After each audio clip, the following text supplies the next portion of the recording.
Welcome to another day with Smokin' with Joe, and today we've got Wade Bradley back. He's going to make his pork ribs and give me another day off, so have at it. Have at it. Thanks for the use of your kitchen. My pleasure. Yeah, I do all the work, you get all the pleasure. I get it.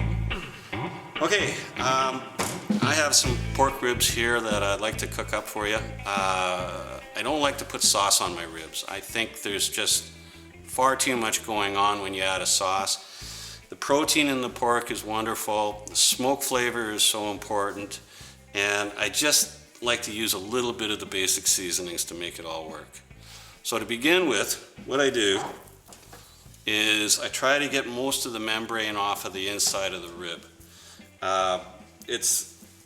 What the membrane does is it stops the smoke flavors and it stops a little bit of your seasonings and your peppers and salts from penetrating into the ribs, and it gives you a much deeper flavor if you remove this little membrane.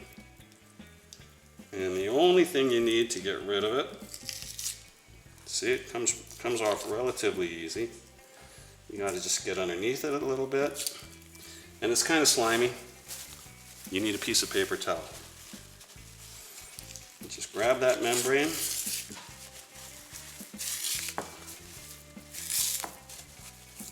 and pull it off.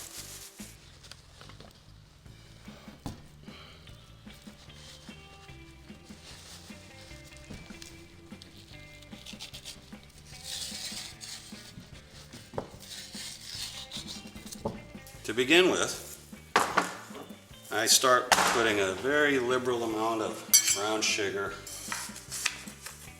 right on top of it.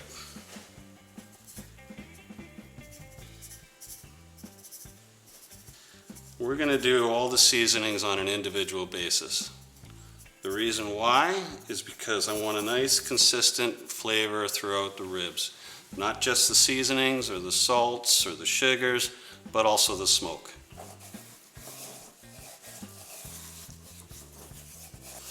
And the excess seasoning, of course, falls off to the side.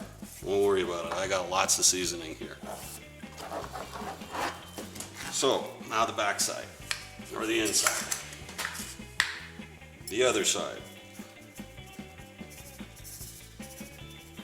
Just as important as applying the smoke and the heat to the ribs. We want to make sure that it's evenly tasting, whether it's the back of the rib or the front side.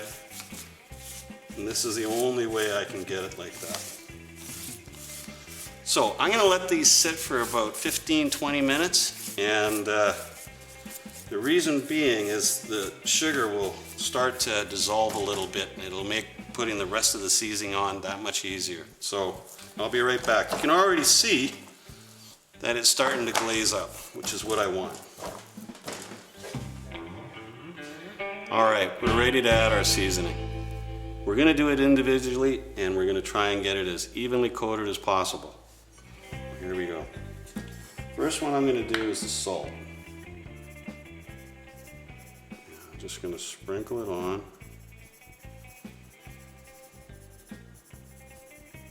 Both sides.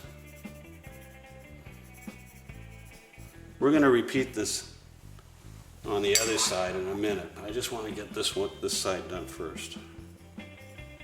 And clearly you can tell I like my pepper.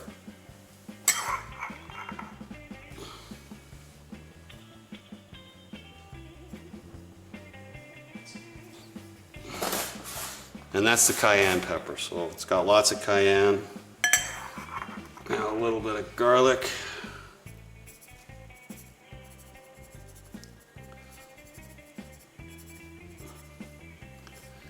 And then the final one is the onion powder. Try and get it as even as possible. And now we'll go to the other side. Okay, again, just rub it down with my hands, make sure it's all nice and coated and even, and then we're ready to put it in the smoker. Everybody talks about the different woods for different types of proteins. Some people like to use a fruit wood. or an alder wood if they're doing fish, fruit if you're doing poultry, things like that. I got to admit, my favorite for doing ribs, I think, is everybody's, and that's hickory. It's just, for whatever reason, it stands out. I'm not a big fan of mesquite. I just find it to be too strong of a flavor of smoke. And maybe it's me and my taste buds are changing, people do. And I prefer a lighter smoke flavor these days. Cleaner, and that's one reason why I'm not putting a sauce on this. I just want it to be a nice rib. I want to taste the smoke. I want to taste the protein. I just want to have a hint of the rub flavor on it, and that's it.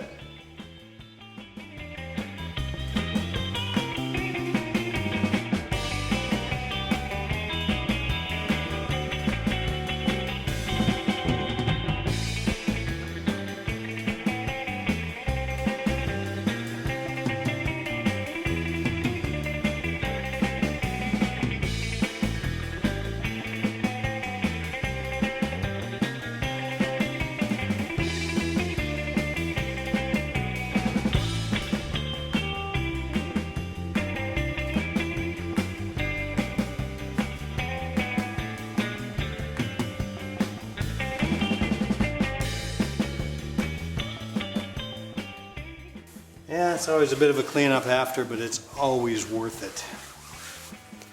Beautiful. Hey, What do you think of those?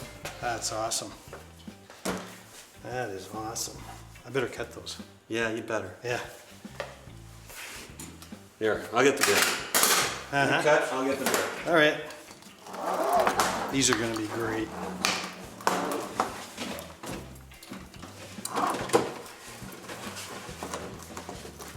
Oh, they cut like butter. Oh. Beautiful thing. Cheers. Cheers, buddy. Another great recipe. Thanks for having me over. Hey, no problem. I'm having this one. Mm-hmm.